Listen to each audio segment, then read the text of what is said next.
और समस्या बड़ी विकट है। समस्या है हरियाणा यूपी सीमा विवाद से संबंधित। मालव गांव से मैं हूं। मालव गांव के किसान, घांगोली के किसान, गिरधरपुर के किसान हमारे साथ में हैं। समस्या लेकर के आए माननीय जिलाधिकारी जी के सामने, उन्हें अवगत भी कराया है। हालांकि अवगत तो सभी अधिकारियों को पहले से है, लेकिन केवल आश्वासन देने के बजाय और दूसरा काम कोई होता नहीं है। मालव गांव, अकेले मालव गांव की लगभग 8000 बीघा ज़मीन कट करके हरियाणा सीमा में चली गई है, जिसके लिए हम दशकों से प्रयासरत हैं कि भाई हमारी ज़मीन हमें मिल जाए। हम बाकी पर ज़मीन ले लेकर के 4-4, 6-6 बीघा ज़मीन लेकर के बच्चों का पालन पोषण कर रहे हैं, गुजारा कर रहे हैं। अलीगढ़ के चक्कर लगा रहे हैं, चंडीगढ़ के चक्कर लगा रहे हैं, लखनऊ के चक्कर लगा रहे हैं, लेकिन समस्या का समाधान होता दिख नहीं रहा है।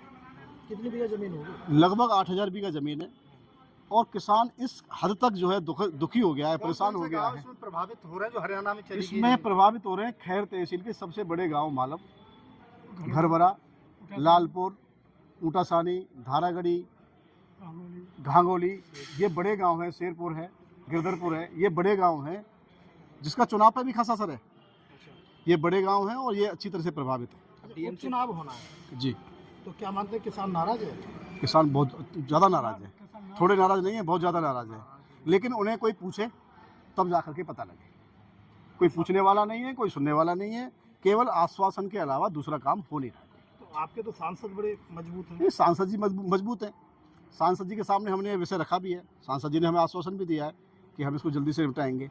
लेकिन अब किसान केवल आश्वासन से मानने वाला नहीं है, क्योंकि किसानों को हम भी समझा रहे हैं, सांसद जी भी समझा रहे हैं, माननीय जिलाधिकारी भी समझा रहे हैं, लेकिन किसान इस बात पर अड़े हुए हैं कि अब जब तक निस्तारण नहीं होगा तब तक हम चैन से नहीं बैठेंगे। चाहे हमें धरना प्रदर्शन करना पड़े, चाहे अपनी ज़मीन लेने के लिए हमें हरियाणा में जाकर के अपने ट्रैक्टर ले जा करके, चाहे हमें गोलीबारी करनी पड़े, चाहे हमें अपनी जान देनी पड़े, जर जोरू ज़मीन पे तो जाने चली जाती है। इस हद तक लोग जो है परेशान हैं।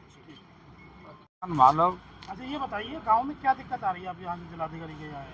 गांव में दिक्कत आ रही है जी, हमारी करीब 8000 बीघे ज़मीन हरियाणा जा चुकी है और हम डीएम, एडीएम, एसडीएम इनके चक्कर लगा रहे हैं। आश्वासन के अलावा कुछ हो नहीं रहा है। न कोई राजनेता सुनने को राजी है, ना यहाँ का प्रशासन सुनने को राजी है। क्या करेंगे आप? उपचुनाव होने वाला है।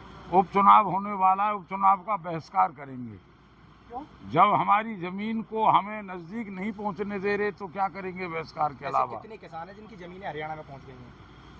मेरी मालव के किसान हैं करीब 200-250 के करीब। तो हजारों किसान अफेक्टेड है इससे करीब 2000 किसान, मालव, शेरपुर, गिरधरपुर, ये तो एक पंचायत। करने से समाधान थोड़ी होगा।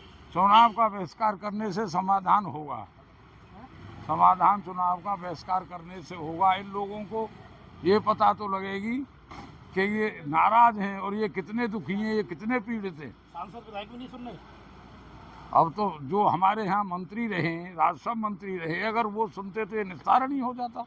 हाँ, राजस्व मंत्री आपके भाई जो राजस्व मंत्री जिस तहसील का हो, खैर विधानसभा का ही राजस्व मंत्री था और उसने अगर वो सुनता तो ये हालत ही नहीं होती, आज यहाँ आना ही नहीं पड़ता। अब चुनाव बहिष्कार करेंगे? अब चुनाव बहिष्कार करेंगे, बिल्कुल।